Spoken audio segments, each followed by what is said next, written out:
बिस्मिल्लाहिर्रहमानिर्रहीम। अस्सलाम वालेकुम नाज़रीन, मैं हूँ आपका होस्ट अहमद फवाद। अहम खबरों के साथ आज की व्लॉग में आपकी खिदमत में हाजिर हुआ हूँ। सबसे पहली बड़ी ब्रेकिंग न्यूज़ तो आपसे ये शेयर करनी है कि ये बात याद रखिएगा कि मुक़तदरा हमेशा अपनी नाकामी का जो मलबा है ना, वो अपनी कठपुतलियों के ऊपर या उनके सामने जो हुकूमत होती है ना, हमेशा उसके ऊपर डालती है। और शहबाज शरीफ जितना मर्सी गुड बॉय बनकर रहे, मलबा उनके ऊपर डाल दिया गया है। बल्कि पंजाब हुकूमत के लिए भी पहली बुरी खबर आ गई है। उनको एक वार्निंग दे दी गई है कि आपके खिलाफ जो फाइलें हैं ना, वो खुल गई हैं और बहुत जल्द कार्रवाई शुरू होने वाली है। इस पर कुछ आम तीन डिटेल्स हैं, आज व्लॉग में आपसे शेयर करूंगा। दूसरी इंपॉर्टेंट खबर ये है कि क्या अमेरिका और ईरान के दरमियान जो पीस डील हुई है और जो मुज़ाकरात चल रहे हैं, क्या ये पीस डील बाकी रह पाएगी या मुज़ाकरात 60 दिनों के अंदर कंक्लूड हो पाएंगे। इस पर कुछ अहम तरीन डेवलपमेंट्स हुई हैं, वो भी आप सब में शेयर करूंगा, क्योंकि अमेरिका और ईरान दोनों एक दूसरे के ऊपर जो हमले हैं वो कर रहे हैं और इससे अब ख़तरा ये पैदा हो गया कि क्या ये पीस डील जो है वो ख़त्म हो जाएगी और उसके बाद दोबारा से जो खिता है वो तबाही की जानिब जाएगा। इंपॉर्टेंट डिटेल्स आपसे शेयर करूंगा। फिर इसके साथ एक और ख़बर भी है कि कल मंडे वाले दिन इमरान खान साहब के important cases Islamabad high court में लग गए हैं। एक गालिबन अलकादिर वाला केस है और एक इमरान खान साहब की कैद तन्हाई से रिलेटेड है, जो अलीमा खान साहबा ने दरख्वास्त भी दायर की हुई है। इस पर कुछ आम तीन तफसीलात हैं, वो भी आज की व्लॉग में आपसे शेयर करूंगा। और आज़ाद कश्मीर इंतखाबात के हवाले से पाकिस्तान तहरीक इंसाफ ने एक बड़ा फैसला किया है। ये फैसला क्या है, इस पर भी कुछ डिटेल्स हैं, वो भी आपके साथ शेयर करूंगा। और फील्ड मार्शल परेशानी इजाफे वाला मामला क्या है, इस पर कुछ डिटेल्स हैं, वो भी आज की व्लॉग में आपसे शेयर करूंगा। सबसे पहली जो बड़ी ब्रेकिंग न्यूज़ आपसे शेयर करनी है वो ये है कि ईरान और अमेरिका, क्या इनकी जो पीस डील है ये बरकरार रह पाएगी और क्या जो मुज़ाकरात हैं वो आगे बढ़ पाएंगे और क्या वाकई 60 दिन के अंदर कोई जो हतमी मुआहदा है वो इनके दरमियान हो पाएगा। सिलसिला कुछ यहाँ से शुरू हुआ कि पीस डील के बाद या जो भी इनिशियल एक MOU दोनों के दरमियान तय पाया, उसके बाद क्या होता है कि अमेरिका और ईरान दोनों तरफ से एक दूसरे के खिलाफ जो हमले हैं ना वो किए जाते हैं। अमेरिका ये क्लेम करता है कि ईरान ने सबसे पहले शुरू किया और उनका जो एक जो बहरी जहाज़ था उसके ऊपर अटैक किया और ईरान ने कहा उन्होंने जो खिलाफ वर्जी है वो की। और फिर उसके बाद ईरान के जजीरों के ऊपर जो हमले हैं वो अमेरिका की जानिब से किए गए और फिर ईरान ने भी अमेरिकी जो मुख्तलिफ अड्डे हैं उनको जो निशाना है ना वो बनाया। अमेरिका और ईरान दोनों की जो स्टेटमेंट्स हैं वो मैं आपके सामने रखता हूँ, फिर आपको इस सवाल का जवाब देता हूँ कि अब होने क्या जा रहा है, क्या दुनिया कोई अब नया बुहरान देखेगी। ईरान ने मजम्मत की और कहा है कि अमेरिकी हमले जंग बंदी की खिलाफ वर्जी हैं। ये ईरान ने स्टेटमेंट दी है। वज़ारत ख़ारजा की जानिब से जारी बयान में कहा गया है कि ये हमले तेहरान और वाशिंगटन के दरमियान मफाहमती यादाश्त MOU के तहत तय पाने वाली जंग बंदी की खुला खिलाफ वर्जी है। बयान में मज़ीद कहा गया कि अमरीकी हुकूमत के ये इक़दामात इस बात का सबूत है कि वो अपने वादों और बैनुल-अक़वामी ज़िम्मेदारियों की कोई कदर नहीं करती और ओहद शिकनी इसकी पॉलिसी का हिस्सा बन चुकी है। ईरान ने इस अज़्म का इआदा किया कि वो अमरीकी फ़ौजी जारहियत के ख़िलाफ़ अपनी कौमी खुद मुख्तारी, इलाकाई सालमियत और कौमी मफादात के दिफा के लिए हर मुमकिन इक़दामात करेगी। तो ये ईरान की तरफ से स्टेटमेंट सामने आई है। फिर ट्रंप ने क्या स्टेटमेंट दिया वो भी आपके सामने रखता हूँ। दोनों तरफ का जो मौक़िफ़ है वो सामने आना चाहिए। ट्रंप ने कहा है जी कि अमरीकी फ़ौज ने जंग बंदी मुआहदे की खिलाफ वर्जी पर ईरान को निशाना बनाया, यानी कि दोनों एक दूसरे के ऊपर इल्ज़ामात लगा रहे हैं कि आपने खिलाफ वर्जी की और उधर से आ रहा है जी कि आपने खिलाफ वर्जी की।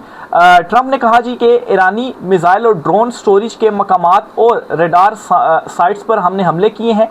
ट्रंप ने मज़ीद कहा कि ऐसा वक्त भी आ सकता है कि हम मज़ीद तहम्मुल का मुज़ाहरा करने के काबिल ना रहें और हमें फ़ौजी तरीके से इस काम को मुकम्मल करने पर मजबूर होना पड़ेगा जो हमने कामयाबी से शुरू किया था। अमरीकी सदर ने कहा कि अगर ऐसा हुआ तो इस्लामी जमहूरिया ईरान का वजूद ख़त्म हो जाएगा, यानी कि ईरान को धमकी दे दी है कि अगर ऐसा सिलसिला मज़ीद चलता रहा तो फिर हम आपका जो वजूद है वो ख़त्म कर देंगे। बहरहाल ये ट्रंप की पहली धमकी नहीं है, इस तरह की बेशुमार जो धमकियाँ हैं वो ईरान को ट्रंप लगा चुका है। लेकिन सब ये जानते हैं कि इस जंग में ज़िल्लत अमेज़ शिकस्त अमरीका को और ट्रंप को हुई है। अब मैं आता हूँ जी उस सवाल के जवाब की तरफ कि क्या ये पीस डील अब बरकरार रह पाएगी या नहीं रह पाएगी, तो इसका जवाब है बिल्कुल हाँ में। एक बात मैं आपको वाज़ेह करता चलूँ कि ये जो दोनों के दरमियान झड़पें हो रही हैं या एक आधा हमला इधर से हुआ एक आधा हमला उधर से हुआ, ये ऐसे ही कंटिन्यू रहने वाला है। जितनी भी अभी तक मैंने इस जंग के दौरान चीज़ों की कवरेज की है और अभी तक जो चीज़ें चल रही हैं और इवन के ये जो हमले हुए भी हैं अमेरिका और ईरान दोनों की जानिब से,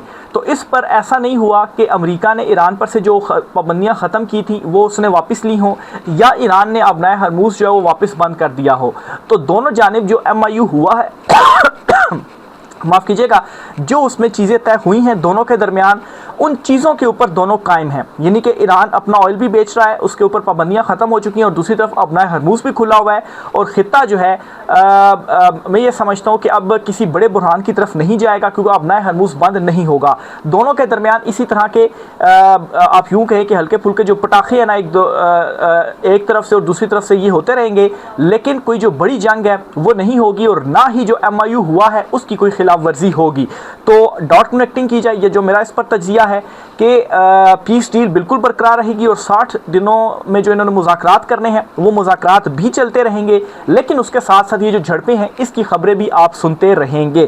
तो बहरहाल इस हद तक एक अच्छी खबर ज़रूर है कि अब नया हरमूज़ खुला रहेगा और ईरान पर से पाबंदियाँ हटी रहेंगी। तो इससे क्या होगा, एक तो सस्ता ऑयल भी डिलीवर होता रहेगा, और अब नया हरमूज़ खुला रहेगा, तो इससे जो तरसील है वो भी उसकी पॉसिबल होती रहेगी। तो एक तो ये इंपॉर्टेंट खबर होगी। दूसरी इंपॉर्टेंट खबर ये है कि field marshal army chief Asim Munir साहब जो हैं, उनके हवाले से ये चीज़ें रिपोर्ट हो चुकी हुई हैं कि ये पीस डील करवाने में या MIU करवाने में ख़ुद वो कितने ज़्यादा इसमें एक्टिव थे और काफ़ी ज़्यादा परेशान भी थे, और किस तरह से वो कई रातें जो है वो जागते भी रहे, और JD वैंस ने भी इकरार किया कि उनके साथ वो बराह रास्त राब्तों में थे। तो यकीनी तौर पर इस मामले में भी चूँकि दोबारा शुरू हुई हैं तो परेशानी में इजाफा इस तरह से हुआ कि पाकिस्तान ने भी रब्ता किया, ईरान से गुफ्तगू हुई, और एक मरतबा फिर से कहा कि हम अमन का जो किरदार है वो अदा करने के लिए तैयार है, और हम अमन के लिए अपना किरदार अदा करते रहेंगे। तो इसका मतलब ये है कि परेशानी ज़रूर थी, जिस पर ये दोबारा से अमन की जो ख्वाहिश है कि हम अपना रोल प्ले करेंगे और आप भी पीछे हो जाएं, आप भी ना करें, और दूसरी तरफ से जो ट्रंप है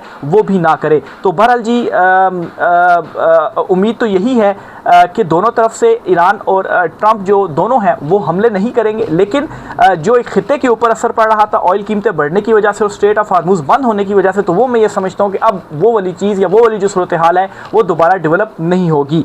आगे चलते हुए जी एक और ख़बर आपसे शेयर करता चलूँ कि काफ़ी दिनों से ये आप सुन रहे हैं जी शहबाज हुकूमत के जाने के हवाले से, बल्कि कुछ जो सीनियर सहाफ़ी हैं या आप यूँ कहें कि सीनियर जो तर्जुमान हैं एस्टेब्लिशमेंट के ख़ुद साख्ता, और जो जूनियर तर्जुमान हैं एस्टेब्लिशमेंट के ख़ुद साख्ता, उन दोनों के दरमियान एक लड़ाई चली हुई है, क्योंकि जो सीनियर है वो कह रहे हैं कि जी का जाना ठहर गया है, और जो जूनियर हैं वो ये कह रहे हैं कि नहीं ऐसी कोई बात नहीं है, दोनों के दरमियान जो ताल्लुकात हैं वो सेम पेज और बड़े अच्छे चल रहे हैं, लेकिन सीनियर्स की जो तादाद है ना वो ज़रा ज़्यादा है। अब नाज़रीन हम इसको थोड़ा सा कंपेयर करते हैं, हम फैक्ट्स जो है वो आपके सामने रखते हैं।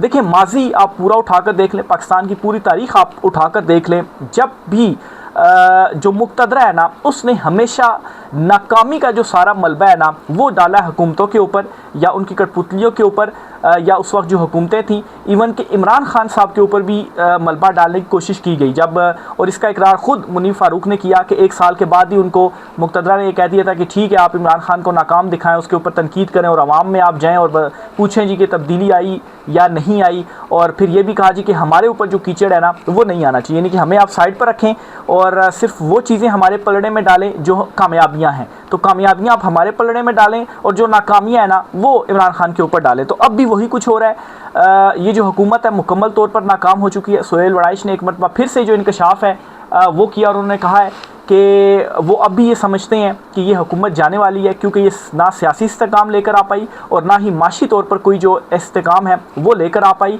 उन्होंने यहाँ तक कहा कि 5 साल अब आपको हो गए हैं, आपकी जो कारकर्दगी है वो क्या है, आपने कारकर्दगी भी तो दिखानी है, इसलिए मामलात इस तरह से नहीं चलेंगे। गोया कि उन्होंने एक मरतबा फिर से तस्दीक की है, वो अपने उस स्टेटमेंट के ऊपर डट गए हैं कि जी का जाना ठहर चुका है। बहरहाल मैं इसमें यह समझता हूँ जी कि जी का जाना इसलिए भी ठहर चुका है क्योंकि जो नाकामी का मलबा है अब मुक़तदरा उठा नहीं पा रही, और उन्होंने ये सारे का सारा मलबा इनको नाकाम दिखाकर, और खैर ये हुए भी नाकाम है, लेकिन बात ये है कि अगर ये नाकाम हुए तो जो इनको लाने वाले थे तो असल में तो पॉलिसियाँ और चीज़ें तो सारी उनकी थी, तो कल को अगर वो किसी और को लेकर आते हैं, जो भी कोई हुकूमत बनती है, कौमी हुकूमत होती है या कोई भी होती है, तो सिस्टम तो वही रहेगा ना, लाने वाले तो आप ही थे, तो असल में तो नाकामी आपकी हुई है। तब्दीली वहाँ पर होगी तो तब चीज़ें तब्दील होंगी, बाकी तो चेहरे तब्दील करने से फिर कुछ भी नहीं होगा।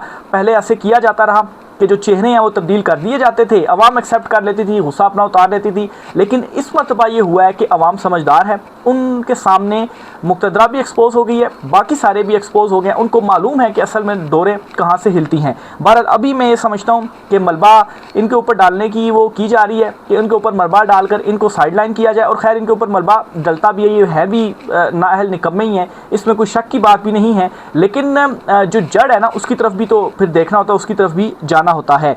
तो अच्छा, इसमें मैं आपको एक और चीज़ बताता चलूँ कि शहबाज हुकूमत के जाने का मतलब ये नहीं है कि इमरान खान साहब को वापस लाया जा रहा हो। यकीनी तौर पर इमरान खान साहब से जो राब्ते, मुलाकातें और चीज़ें जो चल रही हैं वो अपनी जगह पर हैं। लेकिन मैंने आपको एक बात बार बार बताई है कि इमरान खान साहब अपने नज़रिए और रसूल के ऊपर किसी सूरत कंप्रोमाइज़ नहीं करेंगे। और जो इमरान खान साहब के हवाले से ख़बरें चलती आ रही हैं, राब्तों की, मुलाकातों की, डील के हवाले से, इस पर अलीमा खान साहबा ने भी एक ट्वीट किया है। और उस ट्वीट में अलीमा खान साहबा ने एक स्टेटमेंट दे दी है और उन्होंने 2 मुतालबे और एक असूल सामने उन्होंने रखा है। और वो असूल भी यही है कि आप ये चाहते हैं कि आप इमरान खान साहब से डील करें तो नज़रिया और रसूल के ऊपर कंप्रोमाइज़ नहीं होगा। हाँ, हम आपको ये कह सकते हैं कि इमरान खान साहब इक़्तिदार में आकर बदला नहीं लेंगे, सियासी इंतकामी जो कार्रवाइयाँ हैं वो नहीं करेंगे। लेकिन अगर आप ये समझते हैं कि आपके साथ बैठ कर इमरान खान साहब जो हैं वो आपके साथ डील करके और इसी सेटअप के अंदर इमरान खान साहब आएँ, या वो कहते हैं ना कि वो पुरानी तनख्वाह के ऊपर ही काम करें, जिस तरह से अभी ये मौजूदा जो चुनतखीब हैं ये पुरानी तनख्वाह के ऊपर ही या बल्कि पुरानी से भी कम तनख्वाहों के ऊपर काम कर रहे हैं, तो इस तरह से नहीं होने वाला, ये इमरान खान साहब ने डिसाइड कर लिया हुआ है। और 3 साल तो हो गए हैं तकरीबन, तो और मज़ीद क्या जुल्म जबर फस्तायत करनी है। इतना कुछ इमरान खान साहब जो है इस स्टेज तक अगर डटे हुए हैं तो आगे भी इमरान खान साहब ऐसा नहीं करेंगे कि इतनी कुर्बानियाँ देने के बाद इमरान खान साहब कहें हाँ ठीक है मैं डील करता हूँ और जेल से मुझे बाहर निकालो। तो बहरहाल इसका मतलब ये भी नहीं है कि इमरान खान साहब से डील करके उन्हें लाया जाएगा। हो सकता है कि शायद किसी सदारती निज़ाम की जानिब जाया जाए, ऊपर मतलब है कोई एक ही बैठा और मतलब वो सदर हो और नीचे जो सिस्टम है वो चलता रहे। बहरहाल जो मर्जी सिस्टम हो, जब आप आवाम की उमंगों के ख़िलाफ़, आवाम के वोटों के ख़िलाफ़, आवाम की ख्वाहिश के ख़िलाफ़ जब भी कोई हुकूमत बनाएंगे उससे अवामी सपोर्ट नहीं मिलेगी। और फिर ऊपर से जो है वो एक अहलियत भी अगर हो, वो देख लिया हमने कि पिछले 5 सालों में कितनी जो माइशत है वो दुरुस्त हुई है और कितनी जो सियासी स्टेबिलिटी है वो आप लेकर आए हैं। इमरान खान साहब का बयानिया, इमरान खान साहब की मकबूलियत आप ख़त्म नहीं कर पाए और ना ही आप आवाम को कोई माशी सतह के ऊपर कोई जो रिलीफ है वो दे पाए हैं। तो आप नया सिस्टम भी लेकर आएँ तो वो भी कुछ अर्से बाद ऐसे ही नाकाम होगा और इसी तरह से हम देख रहे होंगे जी कि उस टाइम भी फिर ये खबरें दोबारा से जो है वो चलने लग पड़ेंगी। तो बहरहाल इमरान खान साहब के कल केसेस के हवाले से भी आपको बताता चलूँ, इंपॉर्टेंट दिन है कल का। कल इमरान खान साहब के कुछ केसेस इस्लामाबाद हाई कोर्ट में लगे हुए हैं। उनमें से गालिबन एक केस तो अलीमा खान साहबा ने जो कैद तन्हाई के हवाले से दायर की हुई है दरख्वास्त, उसके ऊपर समाअत होगी और दूसरा शायद अलकादिर जो केस है उसके ऊपर समाअत होगी। कल 11:30 बजे के करीब केसेस की समाअत होगी। 11:30, 11:30 के बाद 12, 12:30 इस तरह का कोई जो है वो टाइम होता है, क्योंकि ज़ाहिर सी बात है डीबीज़ होती हैं, वो पहले केसेस सुनती हैं, फिर वो केसेस ख़त्म होते हैं, तो उनमें आधा पौना घंटा या 1 घंटा ऊपर नीचे टाइम जो है वो हो जाता है। बहरहाल कल इंपॉर्टेंट दिन है, देखें अब कल जो है वो क्या इस सारी इमरान खान साहब के जो केसेस हैं उनका क्या बनता है। फिर ये एक और ख़बर भी आपके साथ शेयर करता चलूँ, ये अमजद हफीज़ हैं, ये बेसिकली जी पंजाब हुकूमत का हिस्सा हैं और मरीम नवाज़ के मतलब है कि आप समझेंगे करीबी भी हैं। इन्होंने कल एक ट्वीट की है और इस ट्वीट में इन्होंने ये कहा है कि इस वक्त पंजाब में 5,27,000 दिल के मरीज़ों की दवाई घर फ्री डिलीवर हो रही है। वज़ीर आला पंजाब मरीम नवाज़ के इस इनिशिएटिव के तहत टीबी, हेपेटाइटिस और कैंसर के मरीज़ों की दवाई भी इनके घर पहुंचाई जा रही है। मज़ीद कम्युनिटी हेल्थ इंस्पेक्टर के तहत पंजाब के एक घराने का हेल्थ प्रोफाइल बन रहा है, जिसमें डिज़ीज़ लोड और इसके मुताबिक सेहत की सहूलियात और टारगेटेड हेल्थ इंश्योरेंस में मदद मिलेगी। तो ये जी इन्होंने कल एक पोस्ट दी और बड़ा अपनी जो कारकर्दगी है वो दिखाई। इस पर डॉक्टर शहबाज गिल हैं जी, उन्होंने एक ट्वीट की है और इस ट्वीट में वो ये कहते हैं कि आप भी लंबे मज़े ले रहे हैं, जुनैद सफदर से वाकफियत होने का खासा फ़ायदा है, लेकिन फ़ाइल आपकी अच्छी मोटी बन चुकी है। अब ये जी इस ट्वीट के अंदर शहबाज गिल एक तरह से उनको वार्निंग दे रहे हैं कि जी का जाना ठहर चुका हुआ है और आपकी भी अच्छी जो मोटी फाइलें हैं ना वो बन चुकी हुई हैं। आपने जुनैद सफदर से वाकफियत होने का फ़ायदा उठा लिया, पोस्ट ले ली, बाकी मामलात वगैरह कर लिए, लेकिन आपकी भी अच्छी मोटी जो फाइलें हैं वो बन चुकी हुई हैं। और तब्दीली सिर्फ यूँ नहीं होगी कि सिर्फ जो शहबाज हुकूमत है इसके हवाले से, बल्कि बाकी जो तब्दीलियाँ हैं ना वो भी होंगी। इवन के शर्जील मेमन उनका नाम वज़ीर आला सिंध के तौर पर भी सामने आ रहा है। बहुत सारे लोग उनका नाम जो है वो भी ले रहे हैं। तो ये भी इस बात की तस्दीक है क्योंकि जो तब्दीली है ना वो सूबों में भी होगी और वफाक के अंदर भी होगी। पाकिस्तान तहरीक इंसाफ ने आज़ाद कश्मीर की जो 33 नशिस्तें हैं इन पर उम्मीदवारों को टिकट जारी कर दिए, लेकिन अभी तक मुहाजिरीन की 12 सीटों पर फ़िलहाल उन्होंने जो टिकट्स हैं ना वो जारी नहीं किए। अच्छा, 12 सीटों वाला जो मामला है, जो कश्मीर अवामी एक्शन कमेटी है जिसे कालादम करार दिया गया है, इनका एहतजाज अभी भी चल रहा है और एहतजाज का जो मेन एजेंडा है, मेन पॉइंट है वो यही 12 सीटें हैं कि इन 12 सीटों को ख़त्म किया जाए। उसकी वजह ये है कि ये समझते हैं जी कि ये 12 सीटें अपनी मर्ज़ी से जो मुक़तदरा है बंदे इनके ऊपर बिठा देती है, क्योंकि इनके तो थोड़े थोड़े से वोट होते हैं, सैकड़ों की तादाद में ही होते हैं। तो क्या होता है जब ये 12 नशिस्तें ऐड होती हैं तो जिस तरफ ये 12 होते हैं उस तरफ जाकर जो हुकूमत है ना वो बना ली जाती है। इमरान खान साहब ने अब इलेक्शंस में गालबन कोई 26 जो नशिस्तें थी ना लास्ट इलेक्शंस में वो आज़ाद कश्मीर में हासिल की, लेकिन उसके बावजूद हमने क्या देखा, पाकिस्तान तहरीक इंसाफ की हुकूमत गिरा कर किस तरह से जो 12 लोग हैं ये भी दूसरी तरफ चले गए और जो हुकूमत है ना वो पीपल्स पार्टी की यहाँ पर बनवा दी गई।